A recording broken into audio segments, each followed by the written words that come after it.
लड़की पक्ष की स्त्रियां कहती हैं कि बाबा है धनलोभी। वो तो देने वाला है ना।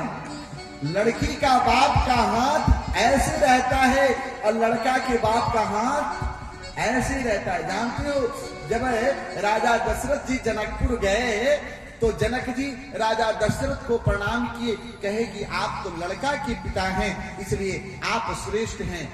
बड़ा सुंदर जवाब राजा दशरथ ने जनक जी को दिया। कहा, महाराज मैं लड़का के पिता तो जरूर हूं, परंतु आप लड़की के पिता हैं और लड़की के पिता का हाथ जो है ऊपर रहता है और लड़का के पिता का हाथ नीचे रहता है। इसलिए हाथ पसारने वाला ऊंचा श्रेष्ठ नहीं होता है, जिसकी हाथ ऊपर हो वो व्यक्ति श्रेष्ठ होता है। बताओ, दान देने वाला कहीं लोभी हो? और यदि लोभी नहीं है तो फिर क्यों गाते हैं? कभी आपने विचार किया माताएं? कभी सोचा कि लड़की के बाप सब कुछ दे रहा है, इसके बाद में हम लोभी कह रहे हैं? हाँ, लड़का के बाप लोभी है, होता है। इस प्रकरण को बताऊं या आगे बढ़ूं? नहीं, समय कम है, प्रसंग को पूरा करना है।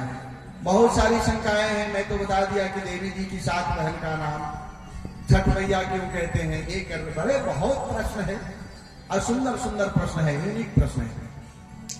इसके बाद लड़का के पिता जो होता है, जब भोलेनाथ प्रांगण में आए तो सर्वप्रथम जो है विधि के अनुसार स्वयं साक्षात वेद आकर के भोलेनाथ का विवाह कराने लगे। विवाह कराने लगे, कन्यादान होने लगे। कन्यादान समझ रहे हैं ना? कन्यादान के समय स्त्रियां गीत गाती हैं कि कोठवा ऊपर बाबा मोरवा बोल मोरवा बोलिया सुहावना लागे हो। इतना सुंदर जब कन्यादान होता है, उस समय की ऐसी दृश्य, पत्थर से भी आंसू निकल जाता है। अरे जगिया जगिया चढ़ाई बाबा बैठना मांडा पोतारा। आहो बाबा करुणा धिया दान है। जगिया चढ़ाई बाबा बैठना मांडा पोतारा।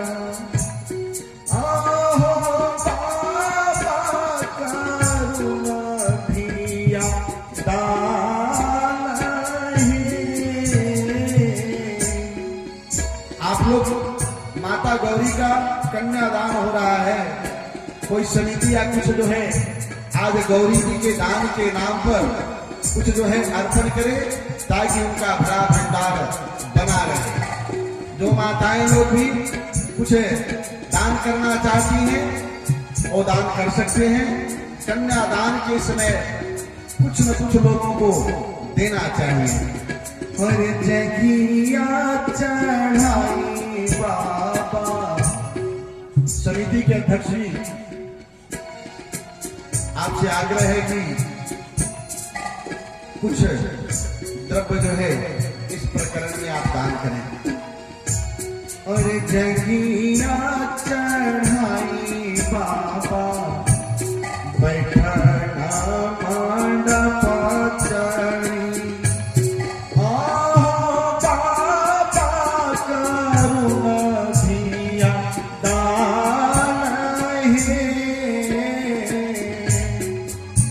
जगिया चढ़ाई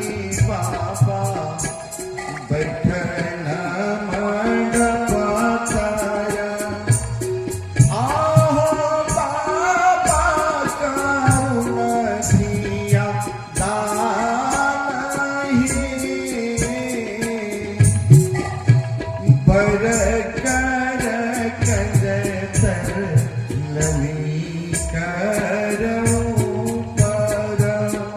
बर के हाथ नीचे और लली के हाथ ऊपर। अरे बर कर कंजतर के समिति की तरफ से आया है। कोषाध्यक्ष सूरत प्रसाद जी 250 रुपए। भगवान इनको खूब आनंद में रखें, चारों भंडार से इनका भंडार भरा रहे। माता पार्वती के कन्यादान में इन्होंने द्रव्यदान किया है। अरे पर कर कंजतर लली करो पर। आहो ताई में सोहत फूला पालही।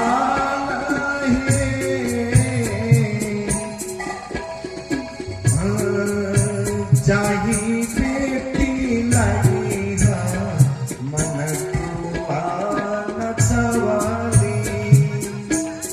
और जाही बेटी लगी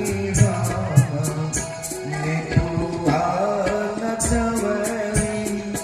सेहू बेटी भेल मोर बीराही।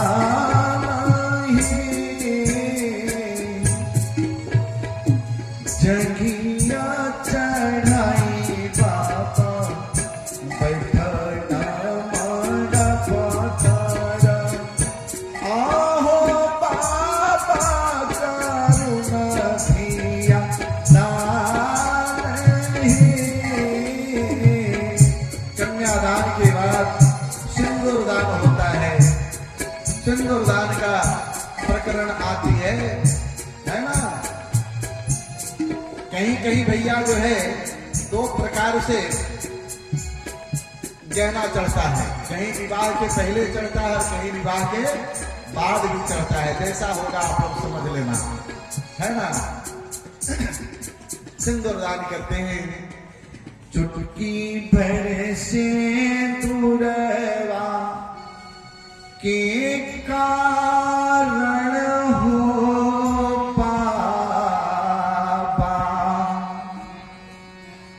छूटी गई नैहर हमारे हो। प्यारे, बड़ी सुंदर बात है। ये माताएं जो सिंदूर लगाती है कौन है? ये सिंदूर कौन है? किसका बेटा, किसका मर्दाना, स्त्री है या पुरुष? आज सर्वप्रथम मांग में सिंदूर किसने लगाई? ये कहां से प्रथा चला सिंदूर लगाने के लिए? जब तक मांग में सिंदूर नहीं लगता तब तक सनातनी स्त्रियों का पहचान नहीं होता कि कुंवारी है या सुहागन है। सर्वप्रथम मांग में सिंदूर किसने लगाया? सिंदूर कौन है? बड़ी बड़ी बातें हैं। कथा और शंका करते जाओ तो फिर बहुत समय लग जाएगा। पहले की स्त्रियां सिंदूर को गीला करके, क्या नाम हुआ माता जी? सुमा देवी भगवान को सिंदूरदान के प्रकरण में 105 रुपया इनकी सुहाग अमर है। तो पहले की स्त्रियां जो थी ना, वो हाथ में गीला करके पानी से, बालक ध्यान देना बेटा, पहले की स्त्रियां अपने हाथ में सिंदूर रख करके गीला करती थी पानी से, और इसके बाद अपनी मांग में लगाती थी। क्या नाम हुआ? ललिता देवी 55 रुपया इनकी भी भगवान सुहाग में रखे। प्यारे, साव पुनीत जी मैं तो 100 रुपया इनके घर भी जो है खूब भरा भंडार है। प्यारे, तो पहले की स्त्रियां जो थी, मुल्ला साहब 50 रुपया इनके घर में भी दूध का कमी ना रहे। हाथ में गीला करके सिंदूर लगाती थी। आखिर सिंदूर स्त्रियां बीच में ही क्यों लगाती हैं? ओहो बाबा, सिंदूर लगाने का प्रकरण बीच में ही क्यों है? हम बीच में ना लगाएंगे। यहां लगाएंगे तो एक कनपट्टी में लगाने तो कोई दिक्कत है हो हैं? लेकिन आज की माताएं लोग लगा रही हैं। हम अब कहना तो नहीं चाहिए, नहीं तो फिर को लोग कहेगा कि ऐसे बोल दिए। आज की स्त्रियां गीला करके सिंदूर तो छोड़ो, कट पेंसिल एगो आ रहा है, जैसे बच्चा को पढ़ने वाला कट पेंसिल होता है ना, उसी को रगड़ ले रही है। सिंदूर को गीला करके लगाना चाहिए, और बीच में ही क्यों, इधर लगावे तो कोई दिक्कत है? बीच में ही लगाना चाहिए। देखो 3 नशे होती हैं जो बहुत बारीकी, बहुत पतला और बहुत सुकुमार नशे होती हैं। थोड़ी सी बात संक्षेप में बता दे रहा हूं। ईड़ा, पिंगला और सुषुम्ना, यहां पे 3 नशे होती हैं। क्या? ईड़ा, पिंगला और सुषुम्ना। पिंगला जो नश है स्त्रियों का बहुत मुलायम होता है, और अपने पति को तासीर ठंडक रखने के लिए स्त्रियां गीला सिंदूर लगाती थी और उसको आंचल से ढक लेती थी। आज तो हमारे देश से आंचल समाप्त की कगार पर हो गया है। देश पे आज नाराज विधि कमला विधि पर लगी नैया। पहले एक जमाना था, एक समय था कि स्त्रियां अपनी सिंदूर को छोड़ो, अपनी मुखौटा तक किसी को दर्शन। क्या नाम हुआ तुझा? नाम क्या हुआ? राजा दशरथ। अरे वाह, ग्राम नगरी राजा दशरथ। राजा दशरथ जी स्वयं 200 रुपया सिंदूर दान के प्रकरण में दान दिए हैं। भगवान इनको खूब आबाद रखें। तो इस सुषुम्ना नस को, पिंगला नस को सिंदूर से ढक दिया जाता है, ताकि इस सिंदूर का इतना महत्व है प्यारे कि हम सिंदूरवा हम ही तो परिवार रचीला, जगरे मंगिया खाली देखनी ओकरे में सट जाइला। जगरे मंगिया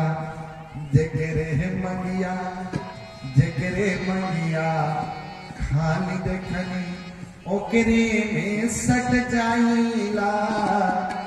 बीच बाजार में बैठ के हम भरी के भाव बिकाइला। ये सिंदूर भरी के ही भाव से मिलता है, ग्राम में नहीं। अब तो ग्राम में मिलने लगा भी होगा, युग बदल रहा है बाबू। जिस देश में पानी 20 रुपए लीटर बिक रहा है, तो वहां ग्राम अगर वो सिंदूर ग्राम में मिलने लगा जाए तो कोई बड़ी बात नहीं है। सोचो, यह देश हमारा ऐसा था कि लोग पानी पिलाने के लिए उतावला होते थे। आज देश हमारा ऐसा हो गया है कि पानी कोई नहीं देना चाहेगा। जाओ ट्रेन में, बस में, क्यों? क्योंकि पानी 20 रुपए लीटर है। सोचो, इस देश में जहां दूध की नदियां बहती थी, आज वहां पानी का अभाव हो गया। लोग बूंद बूंद पानी के लिए तरस रहे हैं। स्त्रियां सिंदूर लगाने से कतराती हैं। बहुत स्त्रियां को आप देखोगे श्रृंगार करने के समय सिंदूर यहां लगा लेगी और ऐसे बाल कर लेगी। पार्टी फंक्शन में देखना, सिंदूर ढक देती है। अरे भाई, वो आपका पासपोर्ट है। सिंदूर जो है और सुहागन का पासपोर्ट है। जैसे बिना पासपोर्ट के आप विदेश यात्रा नहीं कर सकते, उसी प्रकार से सुहागन स्त्रियों का सिंदूर पासपोर्ट है। सिंदूर को कभी छुपाना नहीं चाहिए, सिंदूर झलकते रहना चाहिए। गाढ़ी सिंदूर हो अब तो केमिकल से बन के आ गया है, लेकिन पहले के जमाना में सिंदूर का पेड़ होता था और उसी सिंदूर के वृक्ष से सिंदूर निकालते थे लोग और सिंदूर मांग में करते थे। सिंदूर जब पड़ जाता है मांग में ना, तो बेटी का हाव भाव स्वभाव चाल सब बदल जाता है। 4 बजे भोर में सिंदूर दान हुआ और 6 बजे उस लड़की को देखो तो हाव भाव स्वभाव चाल ढंग सब आपको अलग अलग मिलेगा। चुटकी भरे सिंदूरवा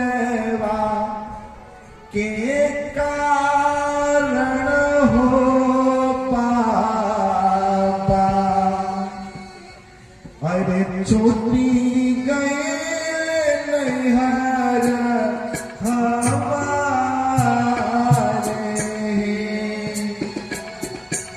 चुटकी भर सिंदूरवा के कारण हो पापा, छूटी गए नैहर हमारे।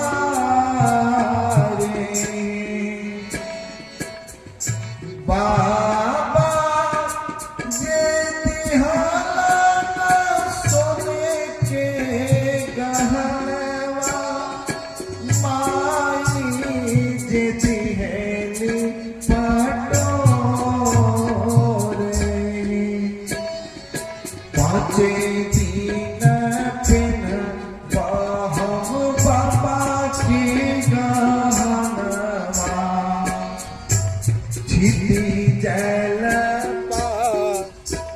क्षिति जलपा वक गगन समीरा, पंचदा चितय अधम समीरा। 5 कहना क्या है? क्षिति जल पावक गगन और समीर, जिससे शरीर का निर्माण हुआ है। 5 दिन बिन, जब तक प्राण है तभी तक, तब तक सांस है तभी तक न पहनोगे मेरे प्यारे। सांस रहने के बाद कोई गहना पहनता है? कोई गहना पहना करके भेजा है संसार है? अब भेजो करेगा तो ₹2 आर्टिफिशियल दिखाने के लिए। 5 दिन बिन बहम बाबा की गहनवा, छाटी जही माई के करे जो।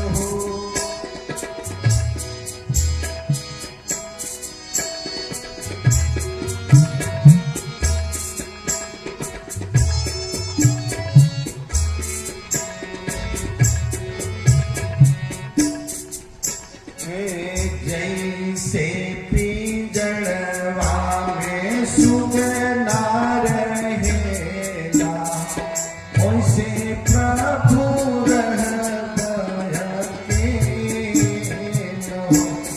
सिंदूरदान होता है। इसके बाद भोले बाबा गांठ जोड़ करके ग्रंथि बंधन के साथ भोलेनाथ का विदाई होता है। एक बड़ी सुंदर बात है, रहीमन ने कहा है कि रहीमन धागा प्रेम का मत तोड़ो चटकाए, और टूटे पर भी ना जुड़े जुड़े गांठ पड़ जाए। प्रेम की बंधन यदि टूट जाएगी तो जुटेगी नहीं, और जुट जाएगी तो गांठ पड़ जाएगी। तो प्यारे, पति और पत्नी को ग्रंथि बंधन गांठ जोड़ के ही क्यों विदाई करते हैं? उसको सील करके हैं। यदि प्रेम में गांठ बांधा है तो फिर ग्रंथि बंधन क्यों होता है? बड़ी बात है। देखो, विवाह ऐसे नहीं होता। हर प्रकरण के पीछे कोई ना कोई राज है, रहस्य है। रहीमन ने कहा है ना, मैं नहीं कह रहा हूं, रहीमन ने कहा है कि रहीमन धागा प्रेम का अमत तोड़ो चटकाए, टूटे पर भी ना जुड़े तो जुड़े गांठ पर जाए। प्रेम की बंधन यदि टूट गई तो गांठ। और पति पत्नी का इतना पवित्र प्रेम, बताओ मेरे प्यारे कथा प्रेमी सज्जनों माताएं, मैं आपसे पूछना चाहता हूं कि पति और पत्नी का इतना बड़ा पवित्र प्रेम हे प्राण प्रिया तुमको पाकर स्वर्णिम सपना साकार हुआ। अब तो जीवन एकाकी था, अब हम दो का परिवार हुआ। पति और पत्नी, पत्नी अपने पति के लिए सर्वांग न्यौछावर कर देती है और पति अपने जीवन का सर्वस्व कमाई पत्नी के लिए न्यौछावर कर दे। इतनी बड़ी प्रेम में ग्रंथि बंधन गांठ बन करके, गांठ दे करके अब पूरे जीवन निर्वहन कर देता है। या तो रहीम जी झूठ बोल रहे होंगे या हमारे सनातनीय विधि जो है जो झूठ बोल रहा है। गांठ, प्रेम में गांठ पड़ना चाहिए या नहीं पड़ना चाहिए? है? प्रेम में गांठ पड़ना चाहिए या नहीं पड़ना चाहिए? मैं आपसे, अरे भाई नहीं समझ में बात आ रही है। प्रेम में गांठ पड़ना चाहिए या नहीं पड़ना चाहिए? है? क्या? जोर से बोलिए, जोर से बोलिए, जोर से।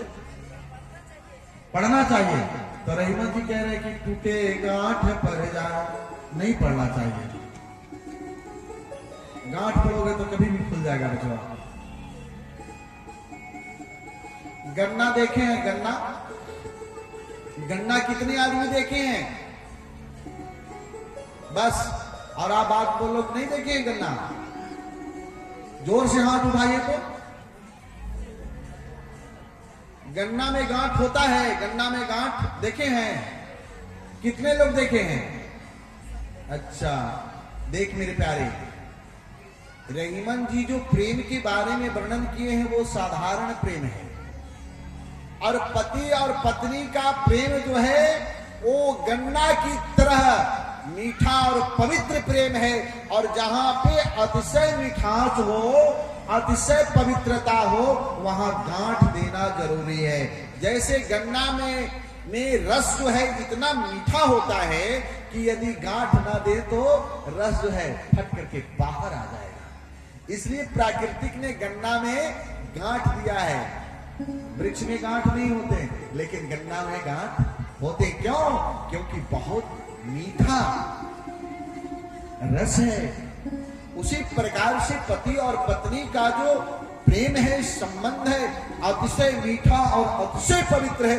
इसलिए हमारे शास्त्रों ने, संत पूर्वाचार्यों ने, हमारे सनातनीय विधि, वैदिक विधि ने पति और पत्नी के बीच में गांठ दे दिया है, ताकि इनकी प्रेम रस जो है बाहर ना छितराए और मिठास मरने के दिन